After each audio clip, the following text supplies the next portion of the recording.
Howdy, fellow movie fans of the internet, and welcome to this special review brought to you by the Wisco Movie Watchers podcast and those Davies boys. I am your host, Evan Davies, and today I will be doing a spoiler-free review of the brand new Glen Powell movie, How to Make a Killing. Also star Margaret Qualley and Jessica Henwick, along with a few other wonderful little cameo performances that I would like to shout out right away.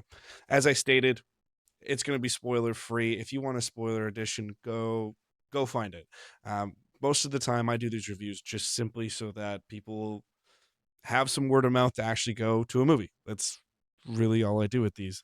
And I'll still give you some very honest feedback. Do I think this is the greatest movie in the world? No. But I think this is actually a really, really enjoyable, dark movie. I think it's perfect for the wintertime. I think it's perfect for the settings and a lot of the themes that we're all feeling um, in the world right now, in so many different things happening.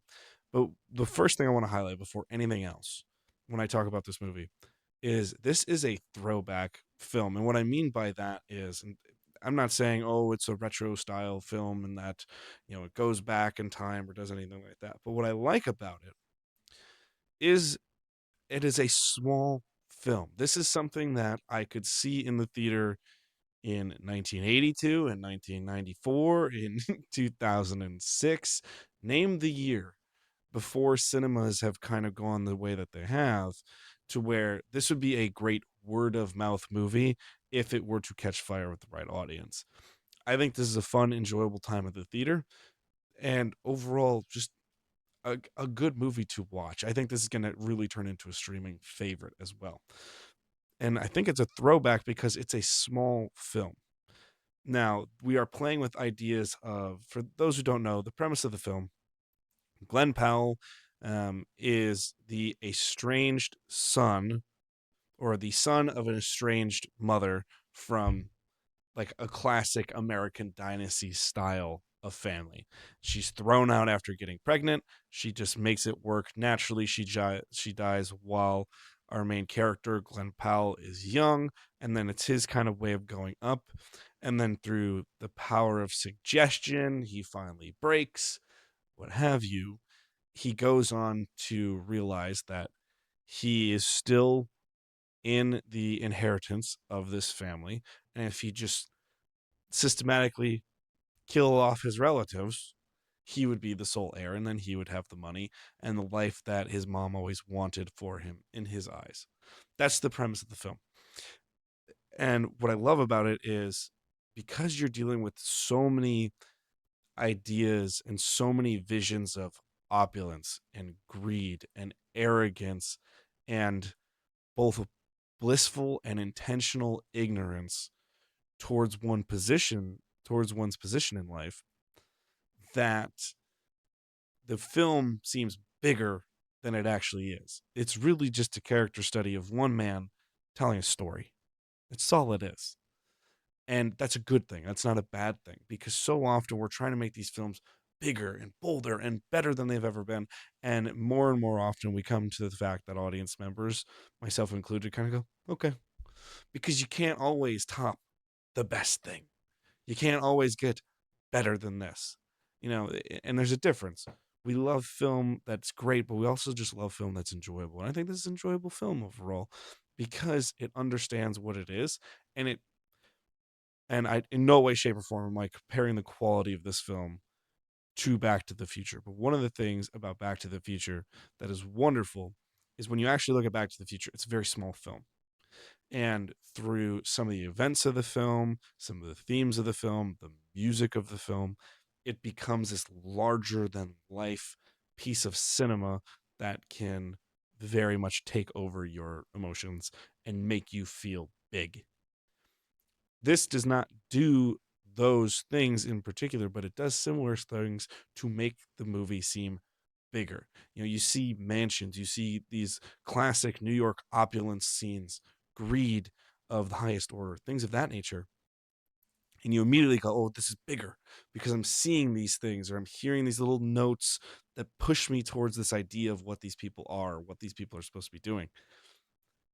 And yet, it's, We're not seeing these big manhunt scenes. We're not seeing these enormous scenes of chases or anything like that. It's a guy getting away with something in a very small window of time, in a very small avenue. And it is extremely interesting to watch because this is a dark film. And to make it feel bigger, but still, dark films generally, they want to stay small because they allow it to feel more personal. And when it feels more personal, it feels more real. It feels more attainable that that film actually could happen, right? This film does a really weird balancing act in which it's trying to make it feel grander and bigger, but yet it has this darkness that's very intimate. I think it's a really, really interesting vibe. The more I think about this movie, I actually really enjoy it a lot more. I think the performance wise, Glen Powell is very charismatic. It's very, very obvious why people are still latching onto him as a star. I was actually having a conversation with a coworker earlier before I went, and one of the things I said was, and she vehemently agreed with me and was like, "Oh, I kind of love that vibe too." Was we kind of love going to the theater with poor expectations because I was like, it's like I didn't know this movie was in existence until a month ago. I went to, as you guys know on the channel, probably I reviewed 28 years later, The Bone Temple, and then before The Bone Temple, they play this this trailer, and I was like, oh, that must be a fun summer movie coming out. And they're like, oh, it's dropping in February. I was like, what the fuck? Like, where'd this come from, right?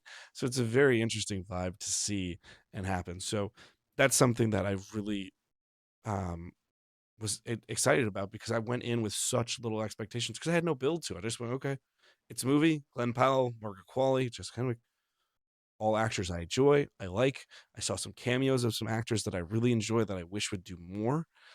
And that's a very fun thing to see. It's a fun place to be in.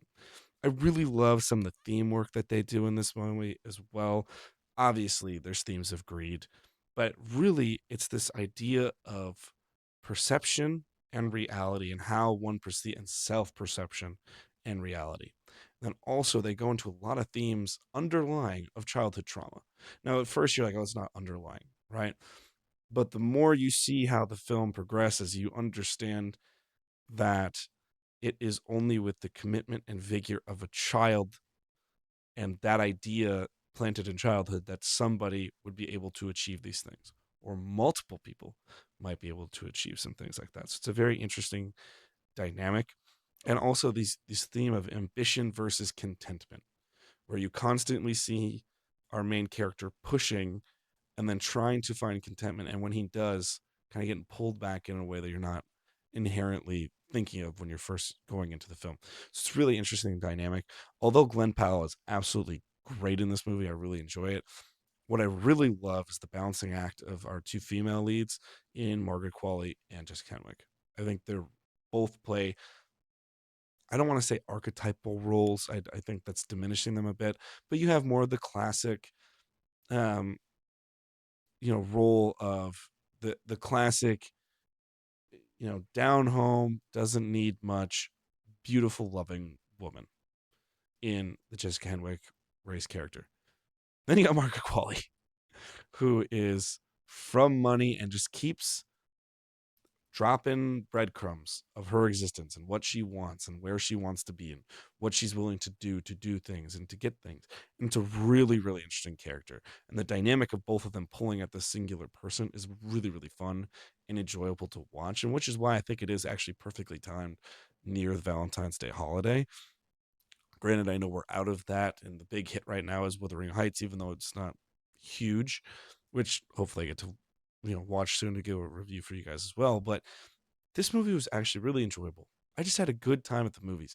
And another thing that was so interesting about it was I had this tension and this really positive uncomfortability with the film.